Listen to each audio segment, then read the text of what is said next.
We're excited to welcome everyone. Thanks for joining us today for our virtual Mind Walk lecture series. My name is Francesca Mannheim.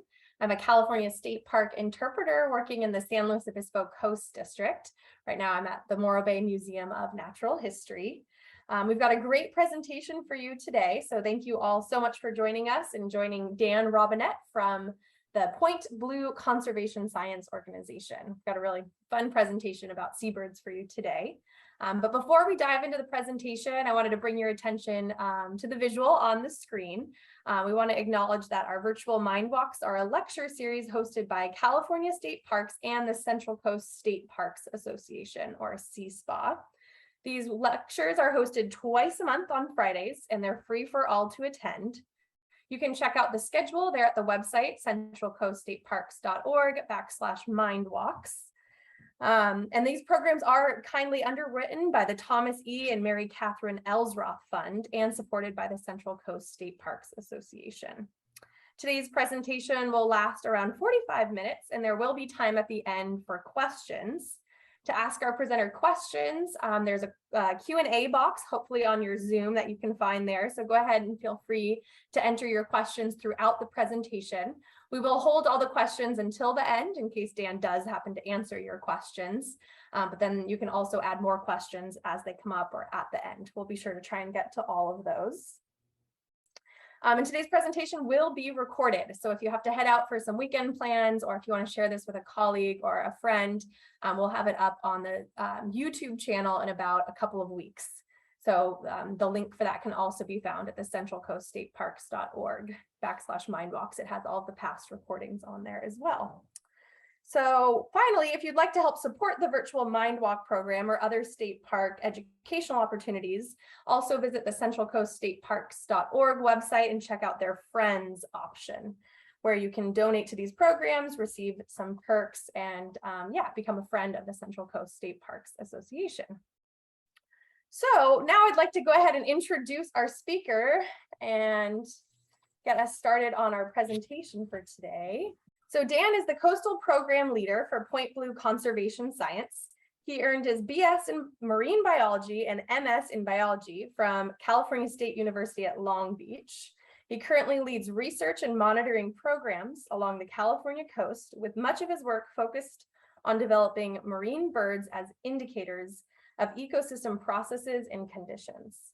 His research projects include investigating marine bird use of coastal and nearshore habitats inside and outside of marine protected areas, or MPAs, impacts of human disturbance on coastal habitat use by shorebirds and seabirds, and the impacts of dune restoration on nesting snowy plovers. So without further ado, we'll go ahead and turn it over to you, Dan. Thanks so much for being here. Yeah, thank you. I'm excited. I'm going to go ahead and share my screen. So we are coming up on the 5th annual World Seabird Day. So I thought this would actually be a great opportunity to share some information about the seabirds that use the Central Coast. So just to kind of give you some background on World Seabird Day, it is a new thing. In the last, definitely within the last 10 years, the seabird scientists around the world have gotten together, and now we have a World Seabird Conference, and now we have a World Seabird Day. And so the date, July 3rd, is coming up this weekend. It's the last known sighting of the Great Auk before it went extinct. And so the Great Auk is this the largest of the alcids. It was a flightless alcid, and alcids are a family of birds that include all the puffins and things like guillemots and murres, and I'll show you some of those guys today. And it was a very large bird, and it was hunted to extinction, basically. And so, you know, one of the first things you might ask is, well, why are we using this date as to celebrate seabirds? And I think the best answer is it's just a reminder to us that if we don't protect these species, they can and will in fact go extinct. And so it's just a great reminder to, you know, when you're out on the coast and appreciating all the wildlife and nature that we have out here in California, just to remember to give these species some distance and respect and do what you can to keep them going. So before I jump into Seabirds, I just want to give you a little background about the organization I work for. So I do work for an organization called Point Blue Conservation Science. We were originally founded in 1965 as Point Reyes Bird Observatory. And so we, over the years, got a reputation for developing these really long time series of data on bird populations.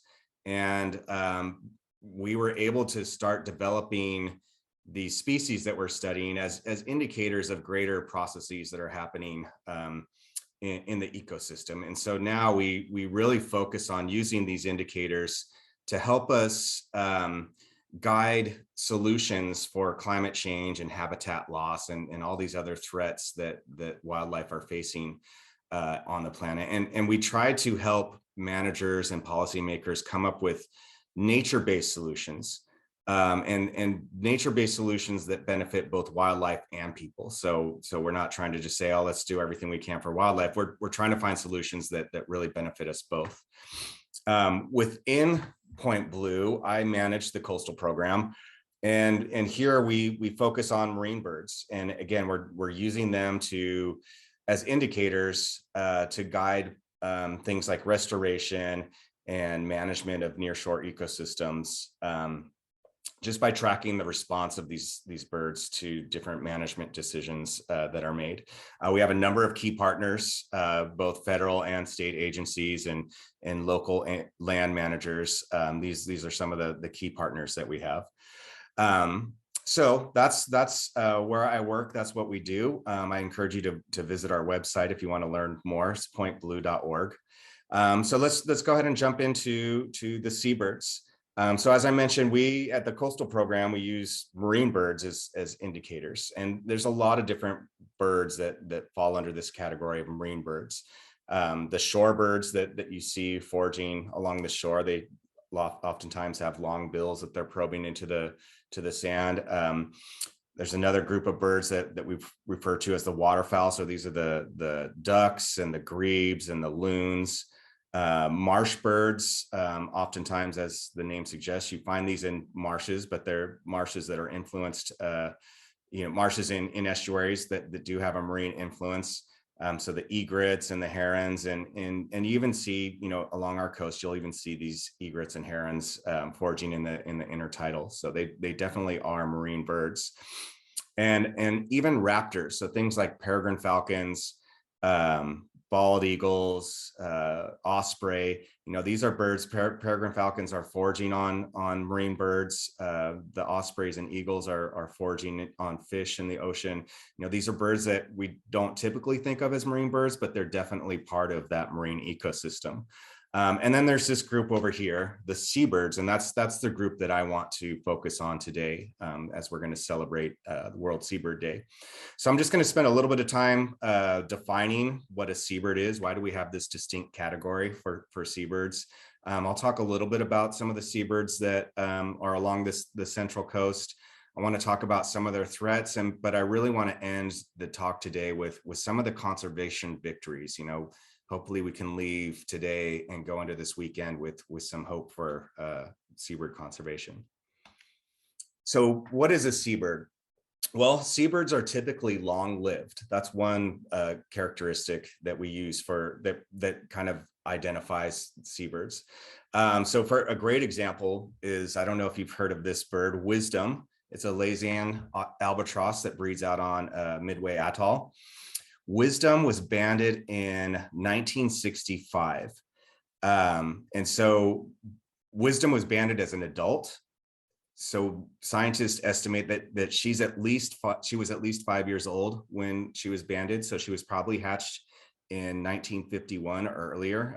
And the reason why they suspect that is because the earliest known age for albatross to breed is 5 years old. So she was at least 5 years old when she was banded.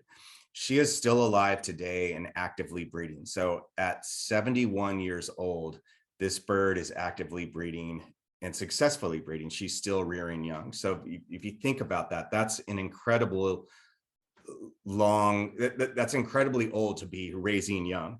And so that's seabirds. And this is, this is the oldest known bird that we know that's doing this, but most species of seabirds are definitely living in the 20 to 30 year range from the information that we have from marking these birds, and probably older. We just, we're still bringing in information on these marked birds.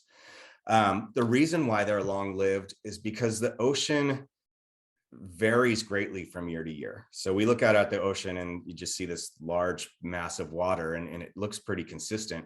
But it changes on an annual basis. Some years are very productive in terms of, we get a lot of plankton that feeds into that food web and works its way up to these seabirds. Other years, the ocean's not that productive. And so seabirds basically have this option to breed or not breed. So here's just as an example, this is some data from a local California least tern colony here on the Central Coast. It's a small colony.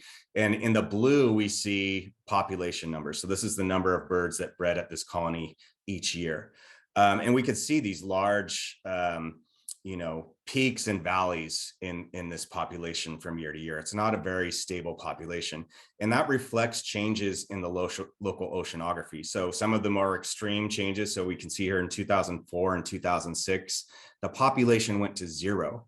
That doesn't mean that all these birds just died all of a sudden. It means that these birds decided not to breed in that year. There just wasn't enough food available. And so these are some extreme years. But that's the whole point of being long lived. It's kind of if you wait out the ocean, eventually the conditions are going to be good again, and then you're going to be successful at breeding. The orange lines are basically how successful were they at breeding? How many fledglings did they produce? And again, we see these peaks and valleys that mimic what's going on in the ocean. So long lived gives you a better chance of producing young over your lifetime in this highly variable environment. Seabirds also typically raise fewer young and provide a lot of parental care, sometimes even past the fledgling stage. These parents will still continue to care for their young. Typically, 1 to 3 eggs are laid each year. There's always some exceptions, and we'll talk about some of those exceptions. But again, not a lot of eggs. If you think about the smaller songbirds, they're often, they could be laying 8 to a dozen eggs, and in some cases some birds will fledge their young and turn around and start nesting again within the same year. We don't see that in seabirds. They lay few eggs, and once those young are fledged, that's it for the year. They don't try to do it again. And then what we think of as the real definition of a seabird, and again, there's a lot of the species I'm going to talk about today are kind of an exception to this rule, but seabirds really only come to land to breed. And we look at the ocean as like, well, why would you spend so much time out there? To us, it looks like a scary place. But when you think about a seabird, when they're at sea, they're the top predators. There's really not much that's preying on seabirds out at sea. Again, there's always exceptions, but for the most part, they're at the top of the food chain. When they come to land, they're not at the top of the food chain anymore. Things like peregrine falcons, a lot of different species of raptors, harriers, etc. They will prey on least terns, and even things like coyotes, if they get a chance to prey on a seabird, they will. So for seabirds, land is not a safe place. And when they're on land, they're trying to find these inaccessible areas to either rest or breed. So things like offshore islands. So this is the Southeast Fairlawn Island outside of the Golden Gate, San Francisco Bay. This is the largest seabird colony in the contiguous United States.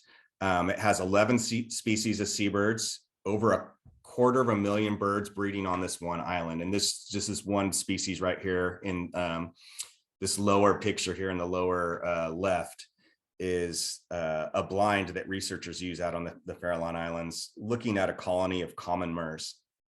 So this is literally thousands of murres. Every little white speck here is an individual bird. And they're all sitting on nests. So this is a very dense population of birds breeding here out on this island, but there's really no natural predators out there for them. So this is a safe place to come to land to put your egg in a nest and raise your young, and then get out of there, go back out to sea. Along the mainland here in Central California, where we do have seabirds breeding, again, they're finding these areas that are hard to reach, so that it makes it harder for predators to get them. So offshore rocks. If anybody here has been out to Shell Beach, this is a rock here out on off the coast there, and this is a great place for Brandt's cormorants to breed. We see, over 100 birds oftentimes breeding on this offshore rock here. Cliffs. So this is a pelagic cormorant on this breeding on this cliff ledge here. There's barely enough room here for this nest, but again, it's a great place if you're trying to avoid predators. And then even in the cliffs and rocks themselves, some species like this pigeon guillemot will use the crevices and put their nest inside these crevices. Again, they're just hiding from predators, trying to find places that predators can't get to. So that's basically, what a seabird is. They spend as much time as they can out at sea. They're long-lived. They provide a lot of parental care. And then these are some of the main species that we have breeding on the Central Coast. This is not all of the species, but these are very common species breeding on the Central California coast. And these are the species of seabirds that we study in Point Blue's coastal program. So I have the pigeon guillemot and the ashy storm petrel. These I would refer to as, these are our true seabirds, as they truly do only come to land to breed. For the rest of the year, they're going to be found out at sea. And then we have a number of species that we consider seabirds, but they actually spend quite a bit of time on land. So the California least-tern, the western gull, Brandt's cormorant, and pelagic cormorants. So I'm just going to give a little bit of life history characteristics on each of these to kind of introduce us to these species. Hopefully you'll have a chance to see most of these, although the ashy storm petrel is a very elusive species. So unless you get out on a boat, it's probably unlikely that you'll see a ashy storm petrel out there. But hopefully you'll get enough information, and maybe you'll go out on the coast and see some of these guys. So the first one, the pigeon guillemot. This is actually one of my favorite. It's a very charismatic bird, very vocal, and oftentimes you'll just see them chasing each other around in the water. Similar to a penguin, it flies underwater, so it flaps its wings, and that's how it propels itself underwater. But unlike a penguin, the alcids, this whole group of birds, they can actually fly in the air as well. And so they're a lot of fun to just oftentimes you'll see them flying in the air, they'll hit the water and continue to flap their wings and basically fly underwater. This guy is an example of a bird that breeds in crevices. So here's a study site that we have on the Central Coast, and we've basically mapped every crevice here. So each one of these blue dots is a crevice that the bird goes into, and nests. And when you look at the crevice, so here's a bird in a crevice, and these guys lay 2 eggs at a time, and they're just putting them right here on the rocks, and it's hard to for a predator to get in there. Here's a chick that's hatched out of those eggs, so very fluffy, downy when they hatch, to keep them warm, because there's not a lot to keep them warm in here. Our second true seabird is the ashy storm petrel, and like I said, this one is not a bird that you're gonna see unless you're out at sea seeing it flying around foraging. When they come to land at night, and they come during the new moon when it's pitch dark outside. So they're really just this is another one that breeds in crevices. They're doing whatever they can to avoid being detected by predators. They're in and out. Ashy storm petrel is related to albatross. They're in the Procelarid group of birds, which means another name for these birds is the tube noses. These birds have an incredible sense of smell. and their nostrils have been fused into a tube that allows them to really detect direction of where smell's coming from, and they use that to they can literally smell plankton out in the ocean and find these patches of plankton. And it's also thought that it helps them find their breeding site as well. So most of the ashy storm petrels, the ashy storm petrel population is at two islands, the southeast Fairlawn Islands that I mentioned earlier, and then down here in the Channel Islands.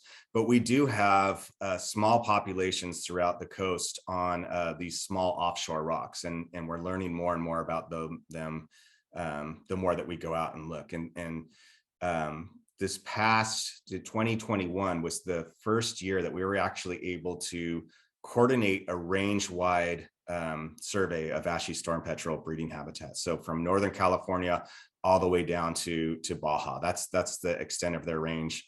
And we were able to go out to many locations simultaneously and really get a good sense of how this population is distributed. And again, like I said, hiding in very precarious places, these crevices, these guys lay one egg, that's all they'll lay. And it takes a long time for that egg to develop because they are spending so much time at sea foraging. They don't incubate as much as other birds. So the egg's not as warm and it takes a longer time to develop. But again, just spending a lot of time feeding their chicks, raising them, giving them a lot of parental care. So going to some of our examples that don't spend their whole life at sea. Brandt's cormorants. This is another great example of a seabird that breeds along the central coast here. These guys breed on, they breed in colonies. So there's a lot, you'll get hundreds of birds breeding together. They use seaweed here to build a really large nest. And this is an example of a seabird that actually does lay quite a few eggs. Typically along the central coast, we see them laying about 4 eggs each year, but they could get up to 6 or 8 eggs. But what they do is they actually stagger when they lay these eggs. So there's always a large alpha chick, and then they kind of get smaller as they go. So the idea behind this is that the alpha chick always gets fed. So if there's not a lot of food, at least there's a good chance that at least one chick will make it to fledging. But if there's plenty of food in a given year, these younger chicks, the chicks they're hatched out a little bit later in the season, then they'll be able to get some food. So you're kind of, by staggering the dates in which these eggs are laid, you're kind of favoring that larger chick, so that at least you get that chick to fledge. And then if there's enough resources, you can feed these other chicks and hopefully get them to fledge as well. And again, here's an example, that same rock that I showed you earlier. They just build these colonies on top of these broad surfaces on these rocks, and you'll see hundreds of birds on these offshore rocks here. And then in some cases, this is kind of you don't see this often, but if you have some ledges, like on this bluff, we have some really broad ledges that allow them to still kind of form this colony. Sometimes you'll see them using cliffs, but mostly you see them on these offshore rocks. As opposed to the Pelagic Cormorant, this is our bird that really likes those narrow ledges. So here's a couple of nests. Here's a bird sitting on eggs. Here's a bird where the chicks are getting older. And there's barely enough room on this ledge for that nest and those chicks. But again, there's no way a coyote or raccoon or anything like that is going to get down to this ledge to get these eggs or chicks. And here's just a wall of, this is again at Shell Beach. And you could see, it's hard to see, but all these little black specks here, those are Pelagic Cormorant nests. So not forming that dense colony like you see with Brandt's cormorants, more spread out and kind of isolated from each other. We do have a third species of cormorant, the double crested cormorant, that breeds in a few places along the central coast.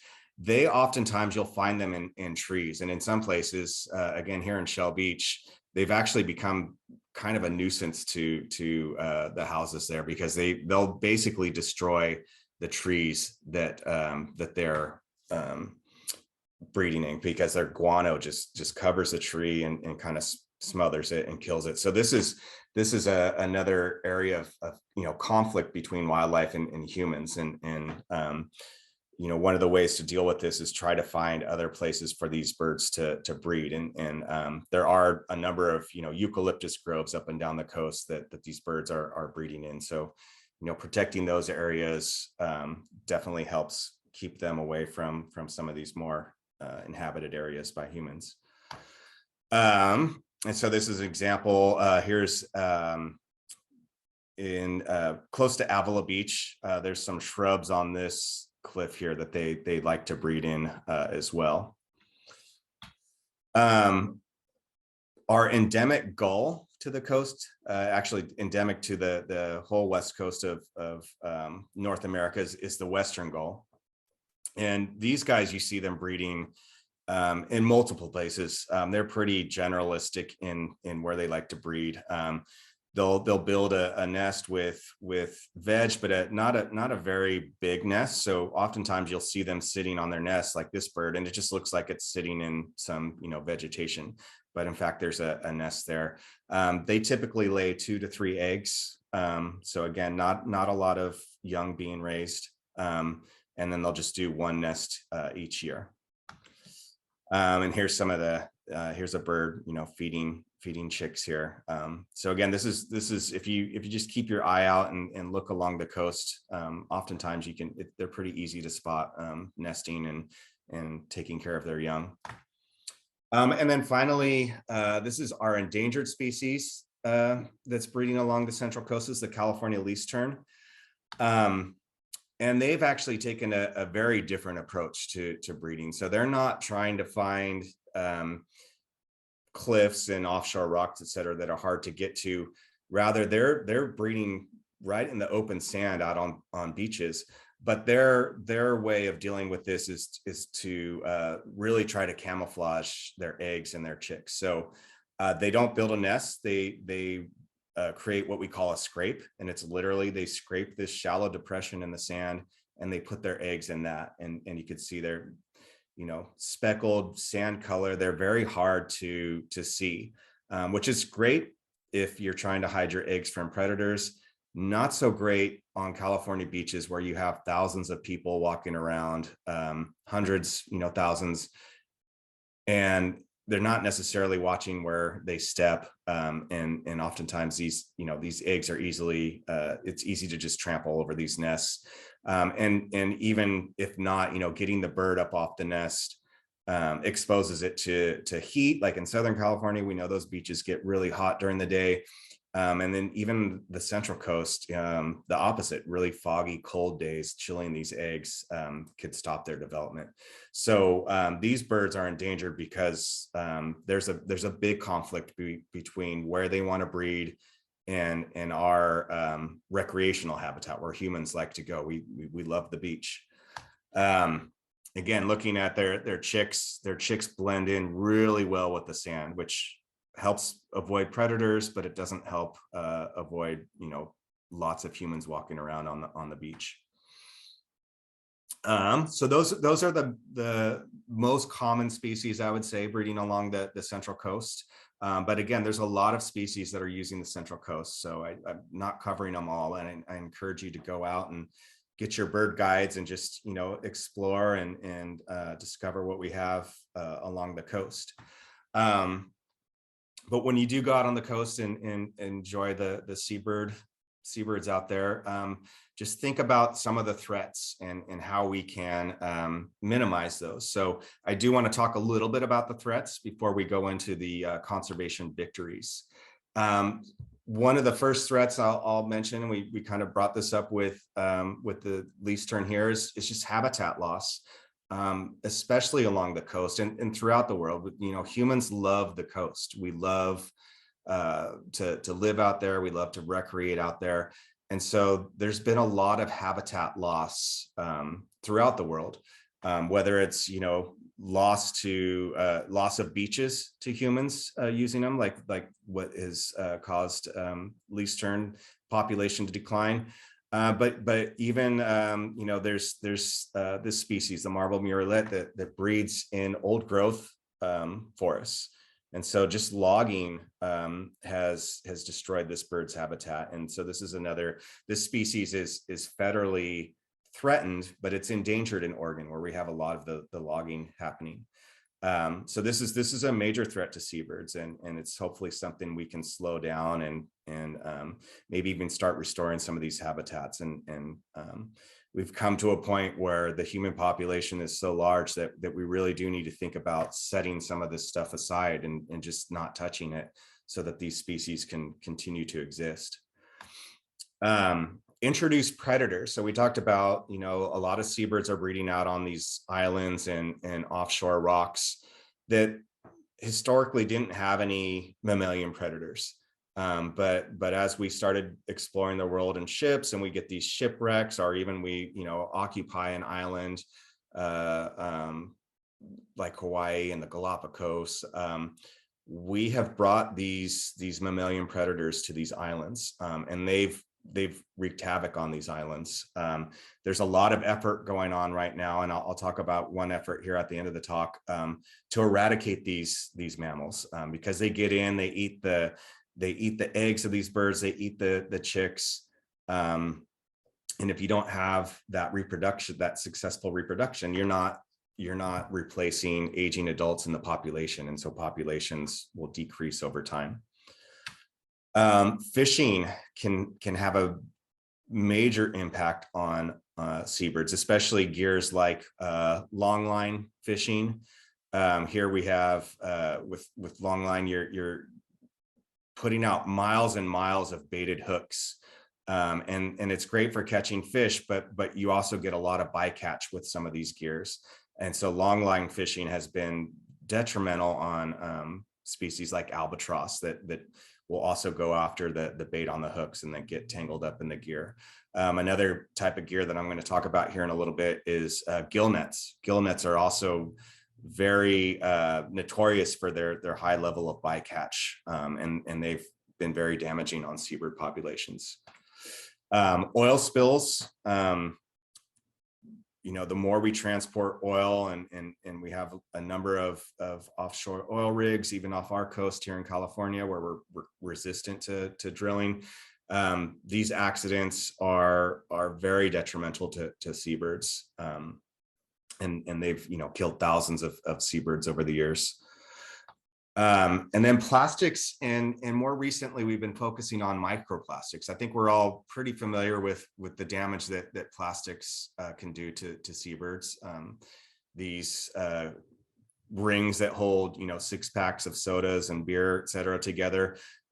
We've known about this for decades now. These birds can get caught in these. We all hopefully, if we do buy these products, cut those rings before we throw them away, so that if they do make it out into the ocean, they're not entangling seabirds like this. But there's just so much plastic out in the ocean. Hopefully most of you have heard about the issues that we're having with albatross.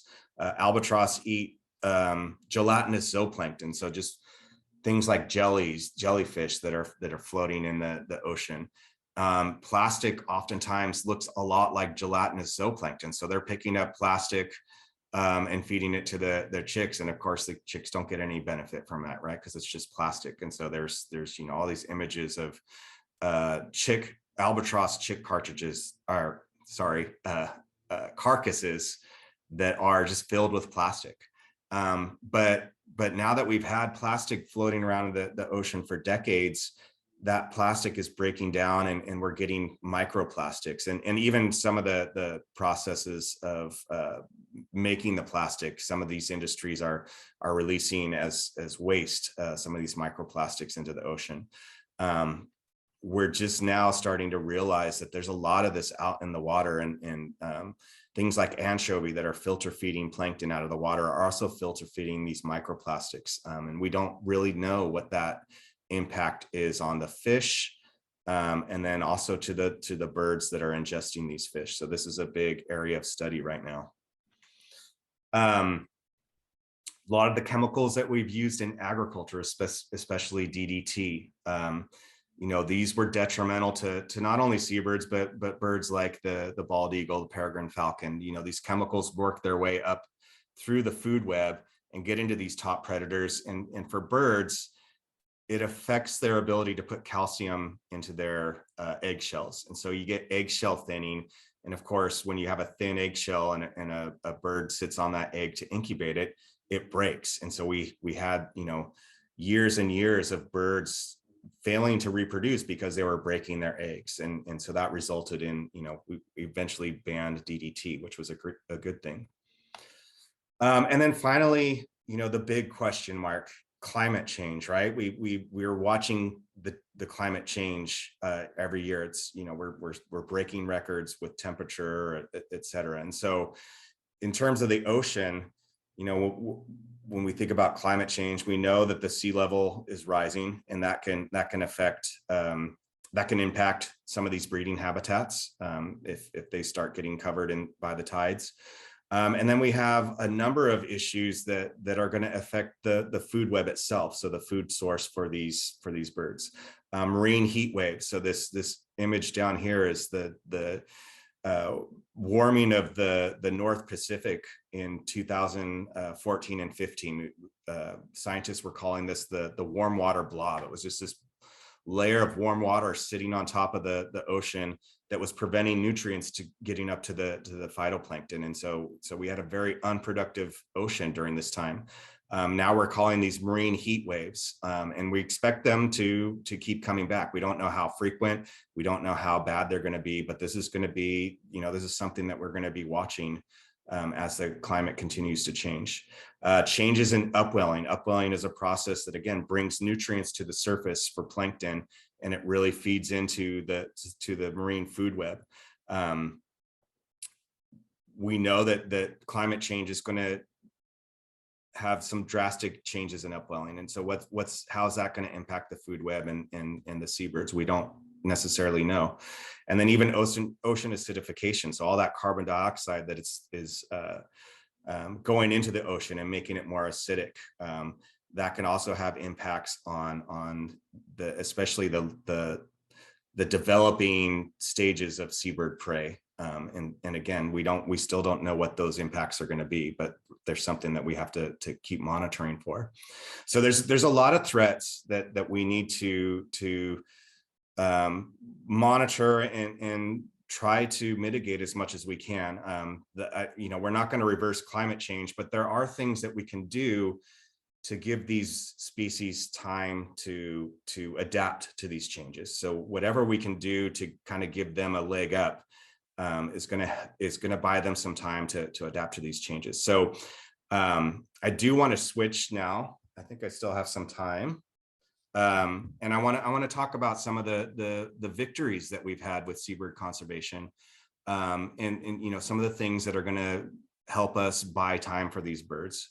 The first one is not a new one, but I think this one was very impactful. This was in 1972, we banned the use of DDT. And that we're still seeing the impacts of that as it's disappearing from our environment. It's still out there. But 3 species that were heavily impacted, they were put on the endangered species list because of DDT. The California brown pelican, the peregrine falcon, and the bald eagle. All 3 of these species have been removed from the endangered species list. That is a victory. And it's because we banned this DDT. We got smart and made some smart decisions about what we're putting into the environment. So that is a victory. And it's still, it's a victory it's a battle that's still being fought, but we're still getting victories out of it. So most recently, a company in Torrance, Montrose, that was making tons and tons of this DDT, and they were dumping it out in Santa Monica Bay and off of Palos Verdes Peninsula. they were sued, and they were forced to pay millions of dollars in a settlement, and some of that money went to a Seabird restoration project.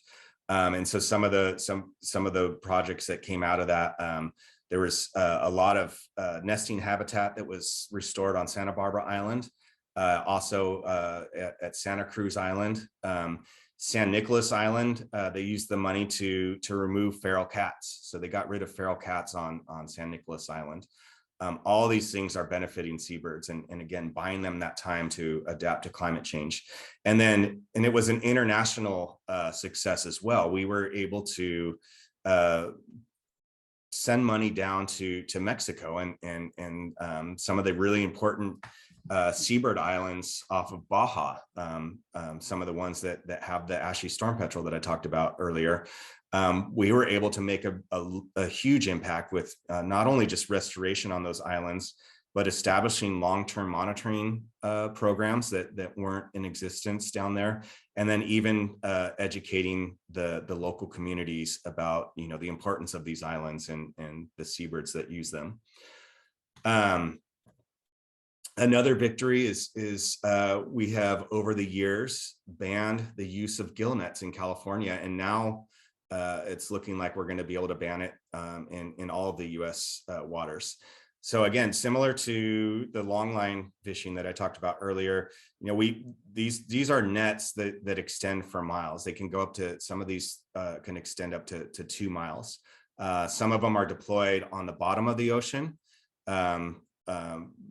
For example, if you're looking to catch halibut, which is a fishery that uses them off of California, some of them are actually up in the water where they're using buoys and weights to kind of suspend them in the water column. But basically, these have been referred to as curtains of death. They're very effective in catching the species that they're targeting, for example, halibut, but they're also very effective in catching a lot of species that they're not trying to catch. And two examples, or two species that got hit really hard in California, are the harbor porpoise and the common murre.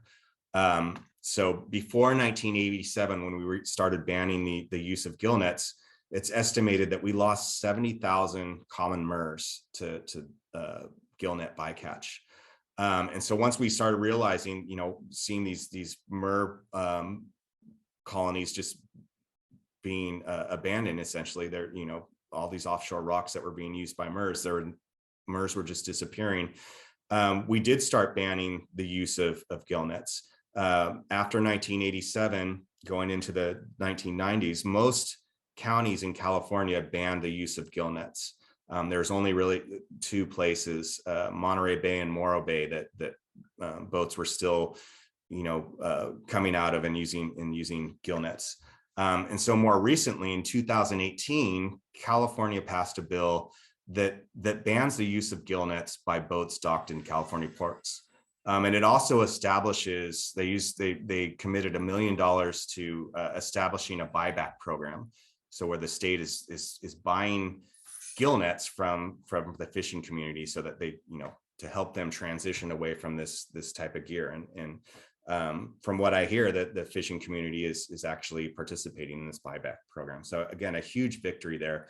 And then most recently, in September, this past September, the U.S. Senate passed a bill that bans gill nets in all federal waters. And so that bill is now in the House, whereas it's expected to pass. In fact, it passed the Senate and the House already under the Trump administration, but the Trump administration vetoed it. So it's expected to pass again through the House, and then I think there's a great chance that the Biden administration will sign it, and so we'll have a ban of gill nets in all federal waters, which again, a great victory for seabirds. The marine life here in California, the Marine Life Protection Act, I see this as a big victory for seabirds. Even though this is a basically this act established a whole network of marine protected areas throughout California. So it was completed in 2012. We now have 124 marine protected areas that protect 16% of state waters. And so, you know, the marine protected areas, it's a fisheries management tool. We're stopping fishing in certain areas, but it still has some impacts on seabirds, and I'll talk about that here in a minute. But I also want to highlight, as part of that network, there's 15 special closures, and these were put in to protect seabirds and marine mammals. And special closures are, not only can you not fish in these areas, you can't even drive your boat through this areas. It's providing this buffer around these rocks that seabirds and marine mammals use, so that we don't even get close enough to disturb them. So getting back to, well, how I often get asked, you know, well, how is an MPA going to protect a seabird? An MPA is just stopping fishing. Well, we look at MPAs as having direct benefits and indirect benefits to seabirds. So the direct benefits is, one, just a reduction in fisheries bycatch. You know, we talked about gill nets, we talked about long lines, but there's also fishing, you know, that's happening closer to shore, and maybe not even on a commercial scale, that's still impacting seabirds. So here's, you know, a pelican that's been hooked by someone fishing off of off the shore. Out at the Channel Islands, friend of mine sent me these pictures. These are traps. I believe they are going after fish, but it might be lobster. I can't remember what exactly they were trying to trap, but the cormorants were getting trapped in them as well. So if we stop these activities in certain areas, you know, that's going to have a direct impact on the seabirds. We're going to reduce bycatch, but also just decreasing the amount of activity in an area is going to lead to decreased disturbance to breeding and roosting sites. And then the indirect benefits. If you reduce competition for prey, that's going to have a benefit for seabirds as well. It's going to, you know, there's going to be more prey out there for them, and that's overall going to increase their reproductive success. They'll be able to successfully raise their young. And like I said, the special closures, I think that's also one of the biggest victories out of the Marine Life Protection Act. So the state recognized, or the stakeholders, this was a stakeholder process, the stakeholders recognized a need to protect some of these really important offshore rocks. And so one example is Devil Slide Rock. And this is a small rock that's just outside the Golden Gate. This is one of those, it was a rock that historically had thousands of murres breeding on it. These murres disappeared during that period of time when the gill nets were really hammering this population. And then we invested in this rock. Once we got those gill nets banned in this area, there was a restoration project, and the murres came back. But then we were starting to see an issue with disturbance at this colony. So beginning in 2002 and going all the way up through 2009, there was an increase in the number of boats that were coming close to the rock and disturbing the murres, getting them off their nest, etc. And then at the end of 2009, as part of the Marine Life Protection Act, we got a special closure put in around Devil Slide Rock. And you can see the immediate impact that had on that rock. All of a sudden, we get almost down to zero again in terms of the number of disturbances per hour. So this is another victory. It's a small victory, but again, it's going to give these birds time to adapt to the changes that are coming ahead. I do want to talk a little bit about disturbance. I looks like I'm running out of time, but it's something that we don't think about, or most people don't think about disturbance as an issue with seabirds. And so I like to share this story often. This is a tour boat. It's a small inflatable Zodiac. Basically, it could hold 5 to 6 people, and this guy is operating out of Avila Beach, and you know, it's a very fun, adventurous tour. He gets people on the boat, and they're zooming through the waters. And so this is a picture we took of him zooming through the waters here. But on his website, we have these pictures. We have this picture of all these cormorants on this rock, and then I look at this picture and I imagine that he sees this as like, oh, look at this. We have wildlife in action here. But what it is they got so close to the rock that they're flushing these birds off into the water. And cormorants and pelicans, species like that, a big part of their life history is resting throughout the day. They forage hard, they're successful, and then they come up and they dry off on these rocks and they need to rest. So this is a big blow to them, like making them get back in the water when they're trying to reserve their energy. But this tour operator did not realize that this is, a big no-no, right? Like he didn't realize that this is damaging to seabirds. And the reason I know this is because I read on his website, this is one of his customers posting on the website what a great time they had an amazing tour of the coast, and even more fun racing over the swells with Captain Mike. Got really close to a raft of otters, crazy looking jellyfish. Then we checked out the cliffs and the nesting cormorants. So they're obviously into wildlife. They went out there to see wildlife. They're excited about it. I don't think that they went out there to harm wildlife, but they inadvertently did, because they didn't know that when you do this to wildlife, it's damaging to them. And so, it's damaging because, one, if there's birds breeding out there, you're getting them off their nest. They're no longer protecting these eggs. So now these eggs are vulnerable to predators. Things like ravens and gulls can swoop in and eat these eggs. And we know through studies, and we've documented this, if this is a repeated disturbance at some of these colonies, they'll completely abandon these eggs. And if it's a consistent disturbance over a long period of time, they might even completely abandon that nesting area. It's like they won't even come back. And so that's a major problem. And again, it's not something that people think about with disturbance.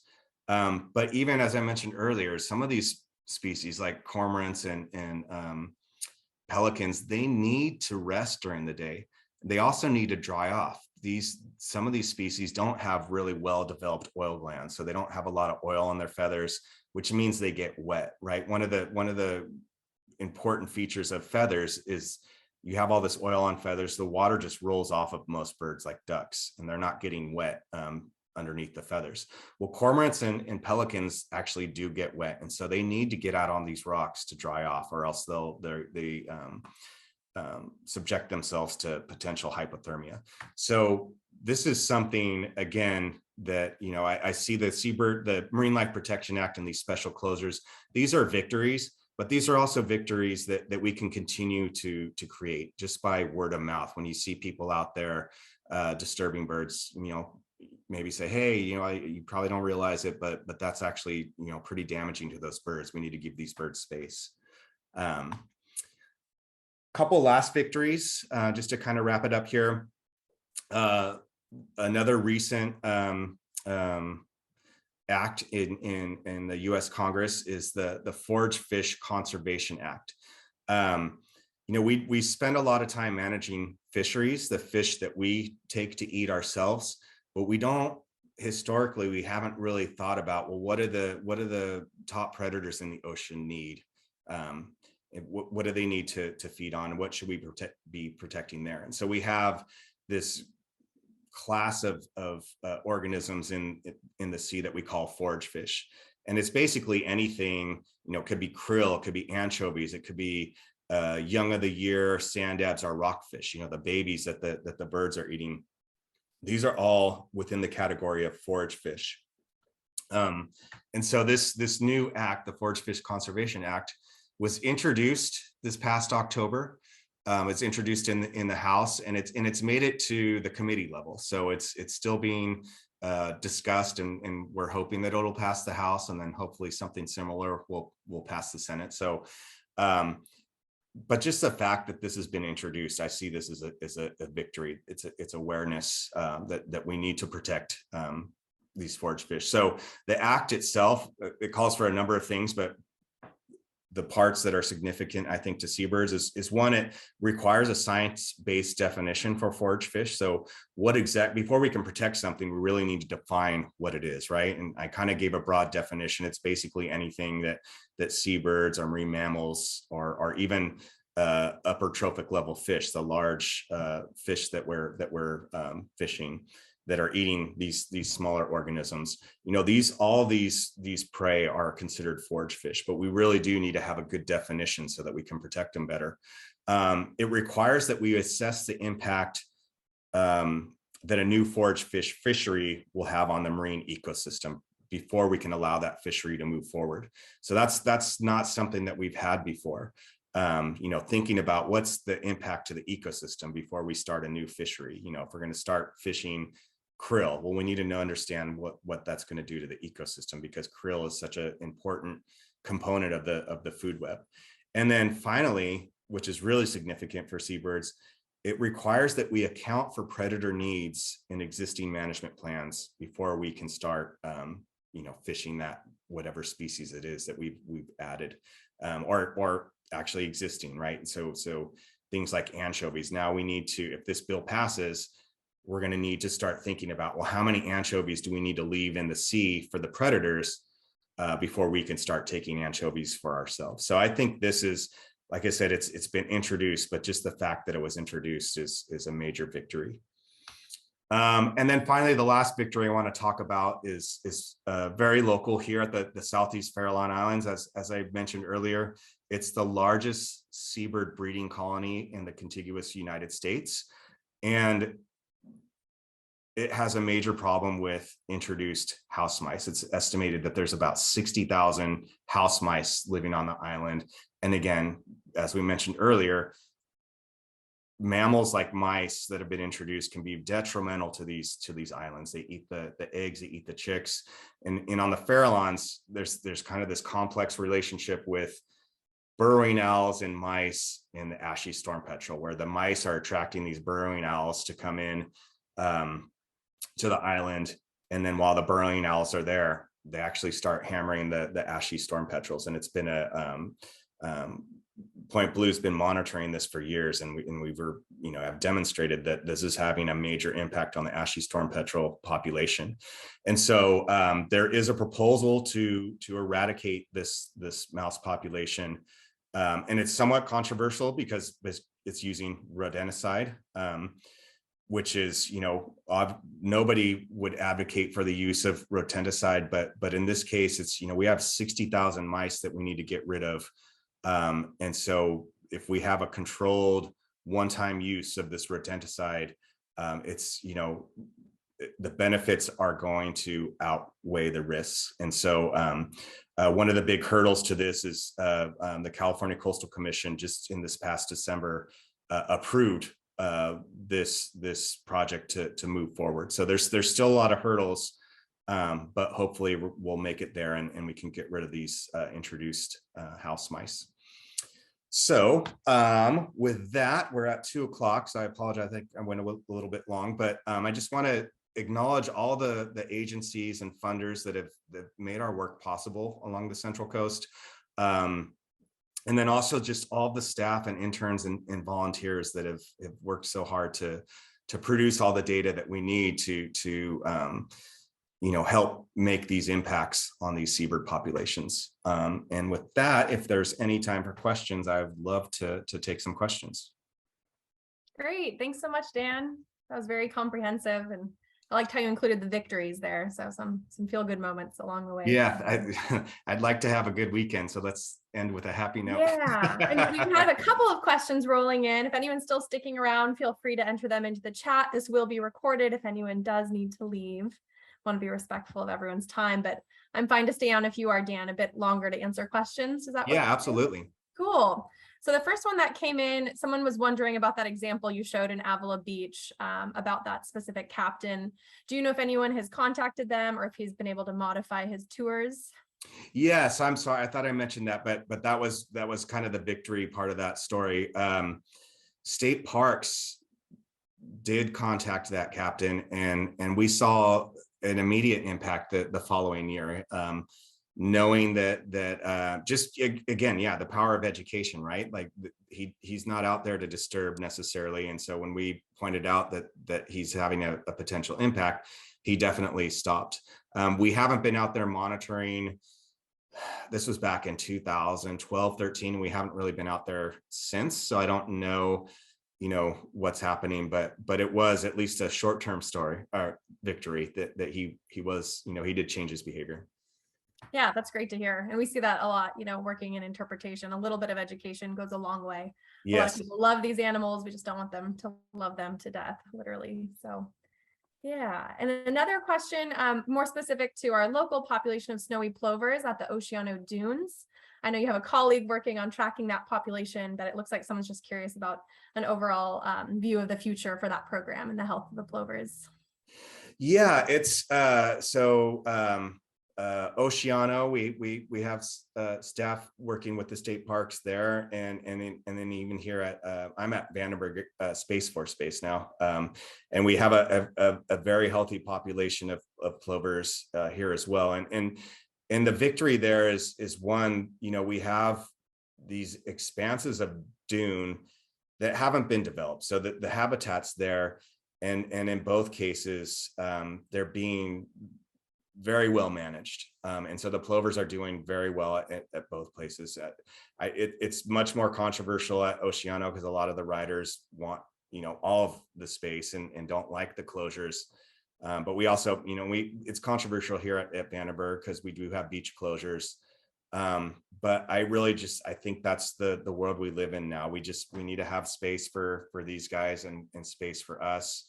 And we just need to respect that that just has to happen. And if we do that, then yeah, these species will, they'll rebound and do better than they were doing before. There's a lot of other issues out there for them. We mentioned all the issues with climate change. Sea level rise is going to be a big impact for them, but that's going to make places like Oceano and some of the dunes we have at Vandenberg even more important, because those are two locations where we don't have the California One backing the dunes. We don't have the railroad backing the dunes. There's actually a lot of space for these dunes to this habitat to migrate inland as the sea level rises. And so, places like that, we just need to realize that, that doesn't occur throughout California anymore. And we really need to protect those last places. Great. Yeah, that's great messaging going into this busy holiday weekend and our summer season, to always respect wildlife and share the shore with these seabirds and shorebirds.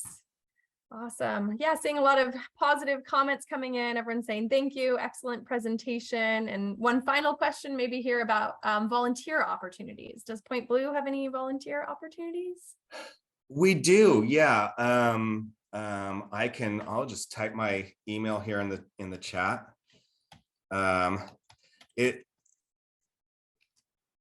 Well, if you're local, it's easier, and depending on your experience level, but yeah, feel free to email me and we can chat more, and just see what your experience level is and if there's anything that we have available. Excellent.